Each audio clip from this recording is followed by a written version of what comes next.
හැම කෙනාටම බැඳීමක් තියෙනවා. ඒ බැඳීම් අතරේ හැම කෙනාම ජීවත් වෙනවා. ඒ බැඳීම් තුළ තමයි හැම හීනයක්ම මවන්නේ. බැඳීම් කියද බලන්න පුළුවන් මොනවද කියන්නේ? ඔයාලා දන්න හිතට එන එක හිතට එන එක වගේම ගොඩාක් දේවල් බැඳීම් තුළ තියෙනවා. ඒ බැඳීම් අපට අතර ගන්න හරි අමාරුයි. මොකද මේ බැඳීම්ත් එක්ක අපි ජීවත් වෙන්නේ. කට්ටිය තරම එකපාරට අපට අතහැරලා යන්න පුළුවන් දෙයක්. හැබැයි අමාරුයි.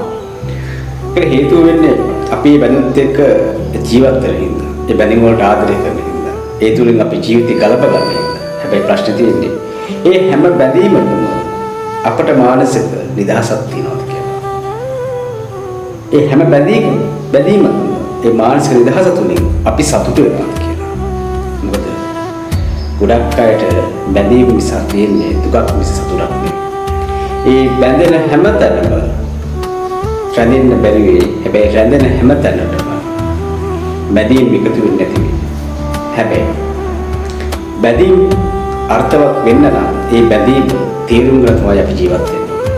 ප්‍රශ්නේ තියෙන්නේ තේරුම් නොගන්න. ඉතින් අපට පුළුවන් නම් අපි හොයන මානසික නිදහස ඒ බැඳීම් තුලින් අපට හදාගන්න අපේ ජීවිතේට හරි වැදගත් වෙයි. එහෙනම් හිතන්න මානසික නිදහසක් තියෙන බැඳීම් එක්ක ජීවත් වෙන්න.